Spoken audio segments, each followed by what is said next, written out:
Welcome to the world of daily life stories. Don't forget to like and subscribe so you don't miss new stories. Enjoy listening. The Dream of the Skies. Amara Williams stood on the balcony of her high-rise penthouse, watching the city buzz beneath her. The skyline was dotted with skyscrapers, and the streets below were alive with activity. For most people, this view represented a dream they could never achieve. For Amara, it was a testament to how far she'd come. Born in a small, underprivileged neighborhood, her rise to becoming a self-made billionaire was nothing short of extraordinary. At just 34, Amara had built an empire in technology, disrupting the industry with innovative solutions that brought access to education and resources to underserved communities. But her journey had been anything but easy. She'd faced discrimination, skepticism, and endless challenges as a Black woman in a field dominated by men. Yet, her resilience and determination kept her going. Despite her success, Amara stayed grounded, remembering the days when she had to borrow textbooks, work 3 jobs, and dream of a better life. To her, wealth was a tool for change, and she made it her mission to uplift others. Her foundation had already sent thousands of kids to school and funded several initiatives for marginalized communities. This particular day was special. Amara was set to fly to New York to deliver a keynote speech at an international conference, where she would be honored for her philanthropic work. She had a private jet at her disposal, a luxury she rarely used, but decided to indulge in for this momentous occasion. As she walked into the jet terminal, her assistant, Tasha, handed her the final itinerary. "You're all set, Amara. The crew's been briefed, and the flight should be smooth." Amara smiled. "Thanks, Tasha. I'll see you in New York." The jet stood waiting on the tarmac, gleaming in the afternoon sun. It was a testament to luxury and power, a symbol of everything she had achieved. But as Amara approached, she noticed something strange. The captain and a few crew members were huddled together, whispering and glancing in her direction. She shrugged it off, attributing it to the usual awe she inspired in people. After all, her story was well known, and her presence often left people starstruck. As she stepped onto the plane, however, the atmosphere shifted. The flight attendant's smile was tight, and the captain avoided making eye contact. Amara felt a flicker of unease, but chose to ignore it. She settled into the plush leather seat, ready to prepare her speech for the conference. 15 minutes later, just as she was reviewing her notes, the captain approached her. His face was a mixture of discomfort and arrogance. "Ms. Williams," he began, his tone sharp, "there seems to be a misunderstanding. We weren't informed that you would be traveling today." Amara raised an eyebrow. "Excuse me? My team made this booking weeks ago. What seems to be the problem?" The captain hesitated, glancing at the flight attendant, who quickly looked away. "We have certain policies in place, and..." "Policies?" Amara interrupted, her voice steady but firm. "What policies are you referring to? I've flown privately many times and have never encountered an issue." The captain fidgeted, his face reddening. "It's just, this is a private service, and we reserve the right to deny service at our discretion." Amara's heart sank as the implication of his words hit her. She'd faced this kind of discrimination before, veiled under professionalism and policy. But here? Now? On a jet she had paid for? It was a new low. Her calm exterior remained intact as she stood. "Are you suggesting I leave this jet?" The captain straightened, clearly emboldened by her question. "Yes, ma'am. You'll need to deplane immediately." The flight attendant stepped forward, gesturing toward the exit. "We apologize for the inconvenience." Amara stared at them, her disbelief quickly turning into a simmering anger. She could feel the weight of every struggle she'd endured, every moment of injustice she'd fought against, pressing on her. But she refused to let them see her falter. "You're making a mistake," she said, her voice low and controlled. "A very big mistake." The captain's smirk was the final straw. "I don't think so, ma'am.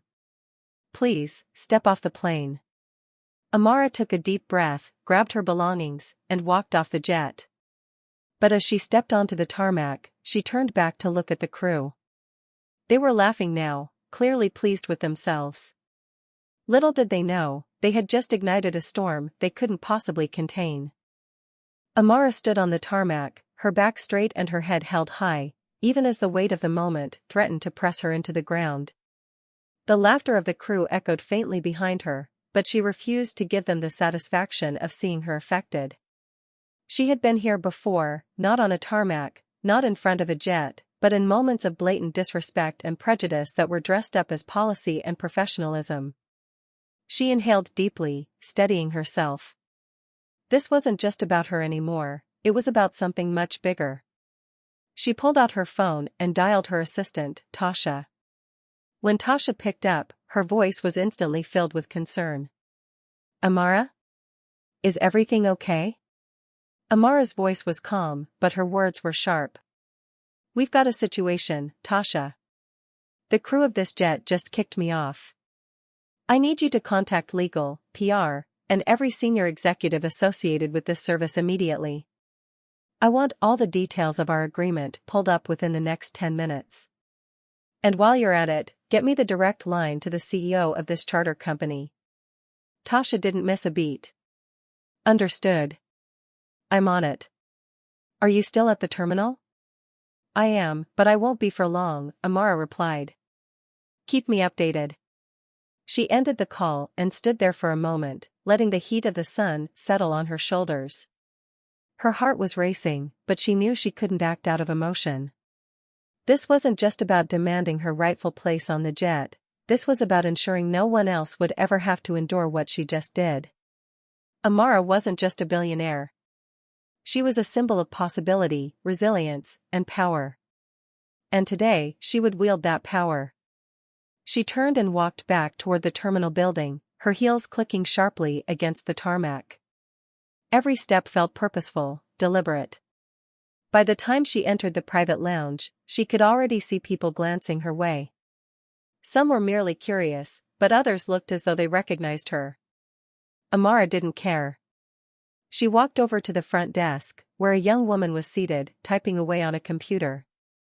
"Good afternoon," Amara began, her tone polite but firm. "I'd like to speak to the person in charge of this terminal." The receptionist hesitated, her fingers pausing mid-type. "Is there an issue, ma'am?" "There is," Amara replied. "And I'd prefer to discuss it with someone who has the authority to address it." The receptionist nodded quickly and picked up the phone, making a hushed call. Within minutes, a man in a tailored suit approached, his expression one of cautious concern. "Ms. Williams, I presume?" "I'm the terminal manager. How can I assist you today?" Amara crossed her arms. "You can start by explaining why a crew employed by this terminal thought it was acceptable to kick me off a jet I booked and paid for." The man's face turned pale. I'm not aware of the specifics, but I assure you we take matters like this very seriously." "Let me investigate." "You'll have all the time you need to investigate after I'm gone," Amara interrupted. "For now, I want the names of every crew member involved in this incident, a detailed copy of your policies on service denial, and a formal apology sent to my legal team. Additionally, I've already contacted the CEO of your parent company. Expect to hear from them soon." The manager stammered, "Of course, Ms. Williams. I'll ensure everything is addressed immediately." Amara didn't wait for him to finish. She turned and walked back toward the seating area, her phone already buzzing with updates from Tasha. She answered quickly. "What do you have for me?" Tasha's voice was crisp and efficient. "The CEO is currently in Europe, but I've left messages with their office and PR team. Legal is drafting a formal complaint as we speak. We also have the terms of the agreement, and they're airtight. The crew had no right to deny you service under any circumstances. This is pure discrimination, Amara." Amara's lips tightened. She'd suspected as much, but hearing it confirmed only fueled her resolve. "Good. Keep the pressure on. I want this addressed publicly and thoroughly." Tasha hesitated for a moment. Amara, are you okay? I mean, personally. This can't be easy. Amara sighed, her shoulders softening slightly. I'm fine, Tasha. This isn't the first time I've dealt with something like this, and it won't be the last. But it doesn't get easier. You just learn to channel the pain into action. Tasha's voice softened. You're incredible, you know that? Not just for fighting back, but for doing it in a way that makes a difference for others. Amara smiled faintly. Thank you, Tasha. Now let's make sure we do this right. As she ended the call, Amara noticed a woman standing nearby, clutching a notepad and looking hesitant. She approached cautiously. Ms. Williams, I don't mean to intrude, but I couldn't help overhearing. I just wanted to say, what happened to you is unacceptable. I work in corporate law, and if you need additional support, I'd be happy to assist. Amara studied the woman for a moment, her sincerity evident in her expression. Thank you. That means a lot. But I have a capable team handling this. What's your name? Monica Jacobs, the woman replied. I just want you to know that people like me, people watching, are inspired by what you're doing. You're not just standing up for yourself. You're standing up for all of us. Amara felt a lump rise in her throat. Moments like this reminded her why she fought so hard. It wasn't just about her, it was about the countless others who didn't have the platform or resources to fight back. She nodded. Thank you, Monica. I appreciate your support. The hours that followed were a whirlwind. Calls were made, emails were sent, and by the time Amara left the terminal, the story was already starting to spread. Journalists were picking up on the incident, and social media was ablaze with outrage. Amara didn't seek attention for herself, but she knew the power of public scrutiny. If this incident became a catalyst for change, then so be it. By the time she arrived at her destination in New York, on another private jet arranged by a competitor eager to win her favor, she was greeted with applause and cheers at the conference. But even as she took the stage to deliver her speech, her mind was on the crew who had wronged her. She didn't want revenge, she wanted accountability. The next morning, Amara woke to a flood of messages. The CEO of the charter company had issued a public apology, promising a full investigation and immediate changes to their policies. The crew involved had been suspended pending further review, and the company was donating a substantial sum to Amara's foundation as a gesture of goodwill. Amara read the statements carefully, noting the language used. While it was a step in the right direction, she knew this was just the beginning. Change wasn't about damage control or PR spin. It was about systemic shifts that ensured such incidents wouldn't happen again. As she sipped her coffee, her phone buzzed with a call from Tasha. Amara, did you see the latest news? The story's gone viral. People are calling you a hero. Amara chuckled softly. A hero? I'm just doing what needs to be done, Tasha. But if this inspires others to stand up and demand better, then maybe we're onto something. Tasha's voice was filled with admiration. You're changing the world, Amara. One fight at a time. Amara looked out the window at the bustling city below. She knew there would be more battles ahead, more moments of injustice, more walls to break down. But she also knew she wasn't alone. With every step she took, she carried the hopes and dreams of countless others who believed in a better world. And for them, she would keep fighting. Amara awoke the next morning to a barrage of notifications. Her phone, laptop, and email inbox were all flooded with messages. The story of her expulsion from the private jet had gone viral overnight, taking on a life of its own. News outlets from every corner of the globe were covering the incident. Social media was ablaze with hashtags like #JusticeForAmara, #NoToDiscrimination, and #StandWithAmara. Her name was now synonymous with standing up against injustice, but this wasn't just about her anymore, it was about something far greater. As she sipped her morning coffee, Amara scrolled through the messages pouring in. Many were from supporters, sharing their own stories of discrimination and thanking her for speaking out. Others were from companies and organizations expressing solidarity. Then there were the trolls and critics, those who dismissed her as just another billionaire seeking attention or accused her of overreacting. Amara had long since learned to ignore those voices. Her focus was on the people who needed her to continue fighting. Her assistant, Tasha, called, her voice bursting with energy. "Amara, you're trending everywhere. I just got off the phone with our PR team. They want to set up interviews with CNN, BBC, and a few others. Everyone wants to hear your side of the story." Amara sighed, rubbing her temples. "I'm not sure I want to do interviews, Tasha. This isn't about me getting airtime. It's about making real change." "I get that," Tasha replied, "but think about the platform. The more people hear your story, the more pressure there is on companies like that charter service to change their policies. This could set a precedent, Amara." Amara nodded, even though Tasha couldn't see her. "You're right. Schedule a few interviews, but make sure they're with people who will focus on the broader issue, not just the drama of what happened to me. I don't want this to turn into a spectacle." "Got it," Tasha said. "Oh, and one more thing, our foundation's website has been getting an insane amount of traffic since yesterday. Donations are pouring in. It's like people want to be part of the fight." This brought a smile to Amara's face. "That's the silver lining, isn't it? Let's make sure we're ready to channel all of this into something meaningful." After hanging up, Amara began drafting a statement. She wanted to ensure her voice was clear, authentic, and focused. She didn't just want to tell her story, she wanted to highlight the larger systemic issues at play. Discrimination in any form wasn't just a personal insult, it was a societal failure, and it was time for change. By mid-afternoon, Amara was on her way to her first interview.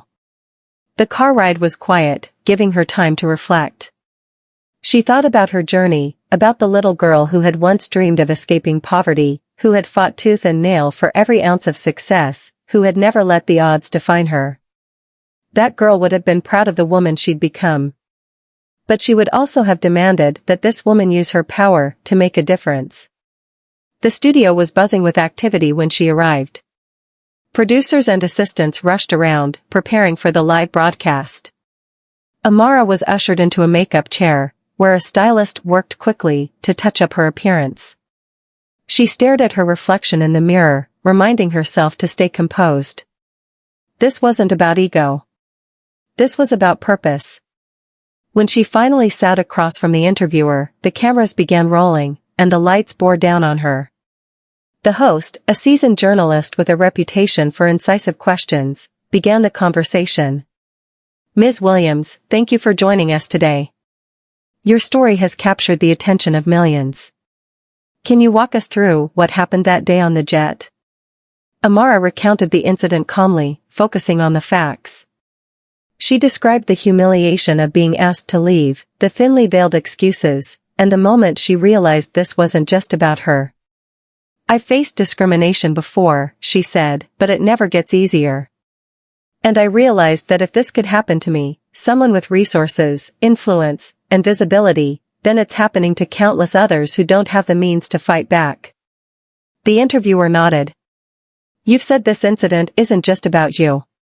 Can you elaborate on that?" "Of course," Amara replied. "This is about a culture that allows bias to go unchecked. Whether it's in aviation, business, or any other industry, people are being judged and dismissed based on things that have nothing to do with their abilities or character. That needs to change. And it's not just about calling out the individuals responsible, it's about addressing the systems that enable this behavior." The interview continued, with Amara deftly steering the conversation toward solutions. She spoke about the need for better training, stricter accountability, and, most importantly, a shift in societal attitudes. By the time the camera stopped rolling, she felt a sense of relief. She had said what needed to be said. Now it was up to the viewers to decide how to act. Over the next few days, Amara threw herself into her work. She met with activists, legal experts, and business leaders to discuss tangible steps forward. Her foundation announced a new initiative aimed at combating workplace discrimination, funded in part by the influx of donations they'd received. The program would offer free legal support to victims, as well as educational workshops for companies looking to improve their diversity and inclusion practices. But the fight was far from over. The charter company that had kicked her off the jet was under intense scrutiny, with multiple former employees coming forward to share similar stories of discriminatory practices. Amara made it clear that she wouldn't settle for superficial fixes. She demanded transparency, accountability, and a commitment to real reform. One evening, as she was reviewing a report from her legal team, her phone buzzed. It was an unknown number, but something told her to answer. "Ms. Williams, this is Rachel Green, the CEO of the charter company involved in your incident. I wanted to personally apologize for what happened to you." Amara leaned back in her chair, her tone measured. "Thank you, Ms. Green. But an apology is just the beginning. What are you doing to ensure this doesn't happen again?" Rachel hesitated before responding. "We've launched an internal investigation, suspended the crew involved, and are reviewing all of our policies. We'd like to invite you to collaborate with us on creating a more inclusive culture. Your perspective would be invaluable." Amara considered this. On one hand, it felt like a PR move. On the other, it was an opportunity to enact meaningful change. "I'll agree to meet with your team," she said finally, "but only if this leads to real, measurable outcomes. I'm not interested in being a token consultant." "Understood," Rachel replied. "We'll be in touch to arrange the details." After hanging up, Amara felt a mix of emotions. She was tired, physically, emotionally, and mentally, but she was also determined. This fight wasn't about seeking vengeance or making headlines. It was about creating a world where no one would have to endure what she had. As she prepared for bed that night, Amara thought about the future. There would be more battles to fight, more systems to challenge, and more voices to amplify. But she was ready. Because for every person who doubted her, there were 100 more who believed in her. And for them, she would keep pushing forward. The morning sun filtered through the tall windows of Amara's office, casting long shadows across the room. She sat at her desk, reviewing an exhaustive report prepared by her legal and public relations teams. The document detailed every discriminatory policy, incident, and complaint tied to the charter company, collected from both former employees and customers who had come forward after her story went viral. It was damning, to say the least, a mosaic of systemic prejudice hidden behind polished professionalism. Amara felt a familiar fire burning inside her. This wasn't just about her anymore, it never had been.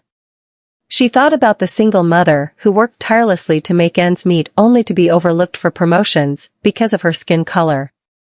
She thought about the young Black entrepreneur trying to secure funding for their startup, dismissed by investors before they even had a chance to speak. This fight was for them, too. It was for anyone who had ever been told they didn't belong. Her assistant, Tasha, entered the office with 2 cups of coffee.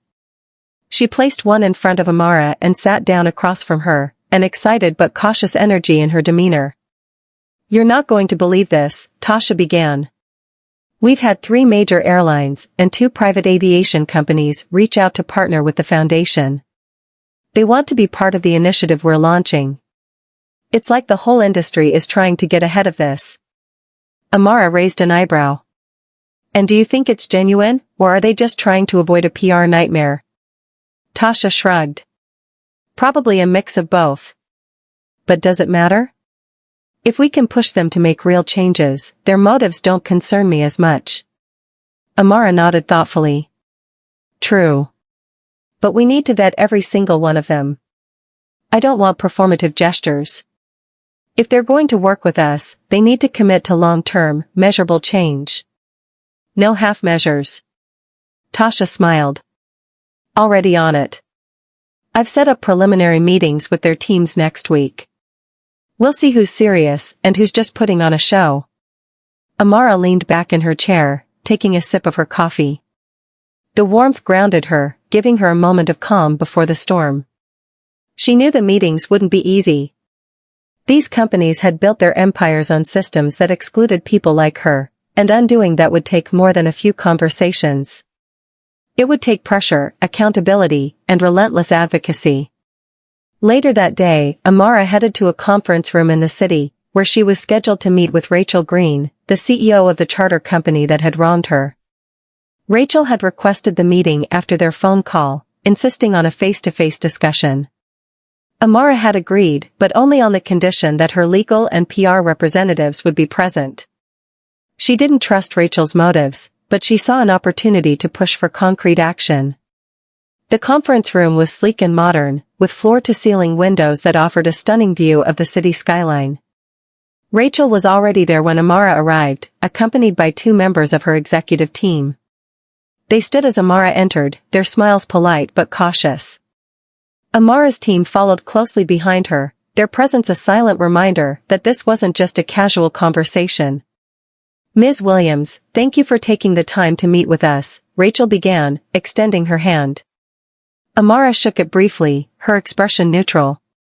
"Let's get straight to the point," Amara said, taking a seat.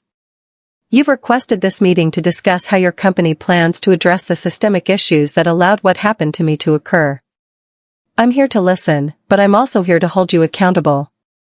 So, what's your plan?" Rachel exchanged a glance with her team before speaking. "First, let me say again how deeply sorry we are for what you experienced.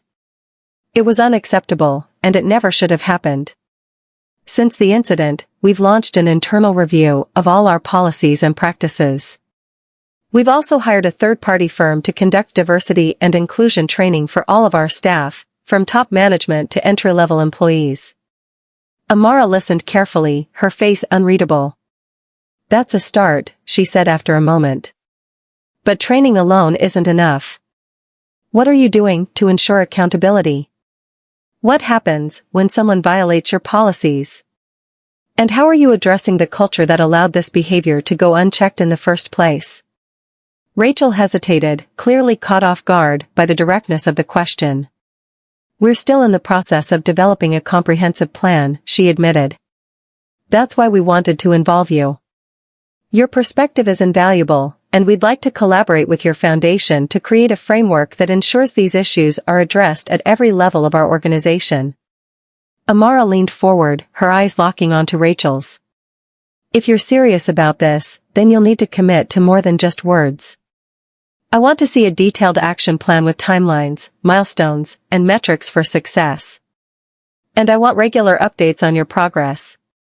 This isn't just about fixing your company, it's about setting a standard for the entire industry." Rachel nodded quickly. "We're prepared to do that. Whatever it takes." Amara studied her for a moment, then nodded. "Good. My team will be in touch to outline the next steps. But let me be clear, if I see any sign that this is just a PR stunt, I won't hesitate to call it out. This is your chance to prove that you're serious about change. Don't waste it." The meeting ended on a tense but hopeful note. As Amara walked out of the building, she felt a sense of cautious optimism. Rachel and her team had said the right things, but words were easy. Actions would determine whether they were truly committed to change. Over the next few weeks, Amara threw herself into the work of building a coalition for change. She hosted roundtable discussions with industry leaders, activists, and policymakers, pushing for the creation of a universal code of conduct for the aviation industry. The code would include strict anti-discrimination policies, mandatory training, and clear consequences for violations. It was an ambitious goal, but Amara knew it was necessary. Meanwhile, the public's interest in her story continued to grow. People from all walks of life reached out to share their experiences, many of them echoing the same themes of exclusion and bias. Amara read every message, her resolve strengthening with each one.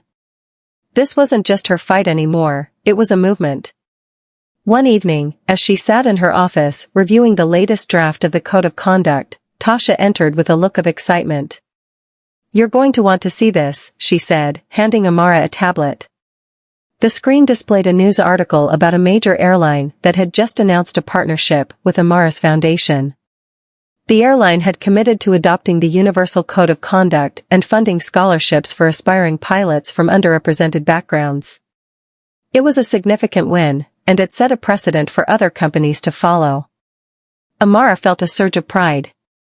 This was what she had been fighting for, not just accountability, but progress. She knew there was still a long way to go, but this was a step in the right direction. As the night wore on, Amara sat alone in her office, reflecting on everything that had happened. She thought about the journey that had brought her here, the challenges she had faced, and the battles she had fought. She thought about the people who had supported her, and the ones who had tried to tear her down. In the end, she realized it wasn't about the obstacles or the victories. It was about the impact. And as long as she could keep making a difference, she would keep fighting. Because that's what it meant to be a leader. That's what it meant to be Amara Williams. The morning after the airline partnership was announced, Amara woke up feeling a mix of exhaustion and anticipation. The progress they had made in just a few weeks was remarkable, but she knew better than to believe the fight was over. Movements like this didn't end with one victory, they required constant vigilance, persistence, and the courage to keep pushing forward, even when the world seemed ready to move on. As she sat down at her kitchen table with a cup of tea, her phone buzzed with a call from her legal advisor, Martin. She answered quickly, knowing that he rarely called without a reason. "Good morning, Martin," she said, her voice steady. "Morning, Amara. I have some news. The charter company's internal investigation is complete, and they've released a public report." "It's illuminating," Martin said, his tone careful. Amara leaned forward. "How illuminating?" "They've identified systemic issues within their hiring and training practices, including evidence of implicit bias and discriminatory behavior being ignored or, in some cases, outright condoned by senior staff. The report also confirms that several past incidents similar to yours were swept under the rug." Amara closed her eyes for a moment, anger bubbling beneath the surface. She had suspected as much, but hearing it confirmed was still a blow. "And what are they planning to do about it?" "They've announced a series of measures, including firing the employees involved in your incident, implementing mandatory bias training, and creating a new oversight committee to ensure accountability moving forward. They're also committing to a significant donation to your foundation to support anti-discrimination initiatives."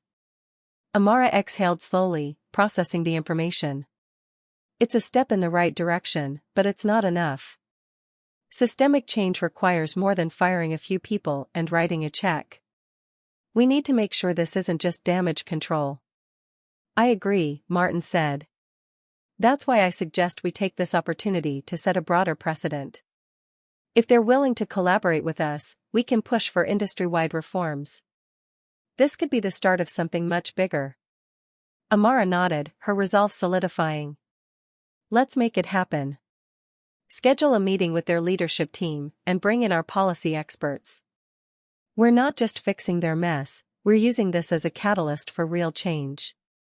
After hanging up, Amara turned her attention to the day ahead. She had a full schedule, including a meeting with the coalition of activists and business leaders she had brought together to create the Universal Aviation Code of Conduct.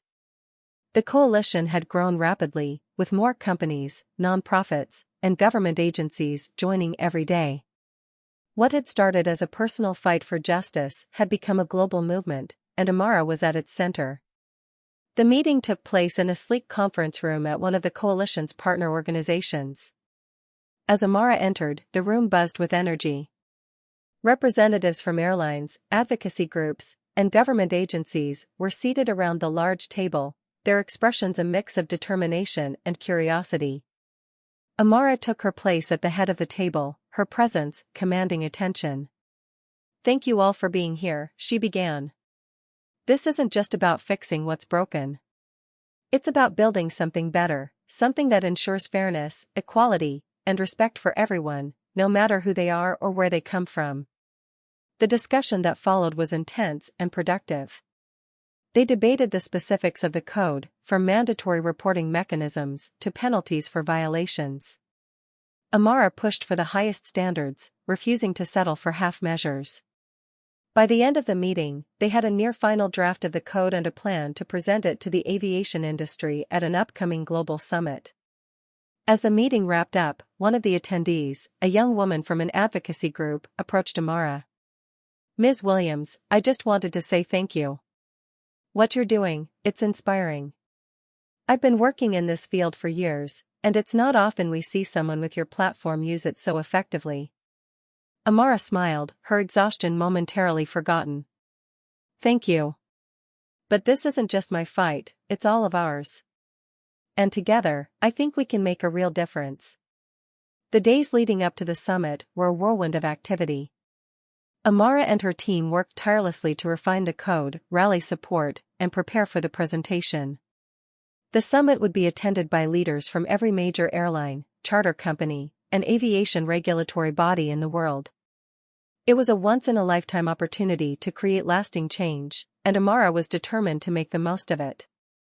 When the day of the summit arrived, Amara stood backstage, watching the audience fill the massive conference hall. Her team was with her, their expressions a mix of nervousness and excitement. Tasha handed her a microphone, her eyes filled with pride. "You've got this," Tasha said. "Just speak from the heart, like you always do." Amara nodded, taking a deep breath. She had spoken at countless events before, but this felt different. This wasn't just about sharing her story, it was about changing the world. As she stepped onto the stage, the room fell silent. Thousands of eyes were on her, waiting to hear what she had to say. She took her place at the podium, her voice steady as she began. "Good morning. My name is Amara Williams, and I'm here today not just as a business leader, but as someone who believes in the power of people to create change. A few weeks ago, I was the victim of a discriminatory incident that reminded me of just how far we still have to go. But it also reminded me of something else, our capacity to fight back, to demand better, and to build a future where everyone is treated with dignity and respect." She went on to share the details of the Universal Aviation Code of Conduct, outlining its principles and goals. She spoke about the importance of accountability, transparency, and collaboration, and she challenged the industry leaders in the room to be part of the solution. "This code isn't just a set of rules," she said. "It's a commitment, a promise to your employees, your customers, and the world that you are ready to lead by example. Change is never easy, but it is always possible. And today, we have a chance to make history." The room erupted into applause as Amara finished her speech. For a moment, she felt the weight of the journey lift from her shoulders. But she knew this was just the beginning. The applause would fade, the summit would end, and the real work would begin. And she was ready for it. In the weeks that followed, the Universal Aviation Code of Conduct was adopted by dozens of companies, setting a new standard for the industry. Amara's foundation continued to grow, its reach expanding far beyond what she had ever imagined. And while the fight against discrimination was far from over, she knew they had taken an important step forward.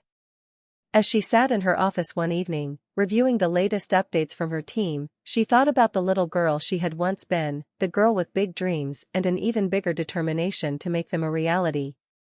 She hoped that girl would be proud of the woman she had become. Because in the end, Amara wasn't just fighting for justice. She was fighting for a world where everyone, no matter their background or circumstances, could reach for the skies. And she wasn't stopping until that world became a reality.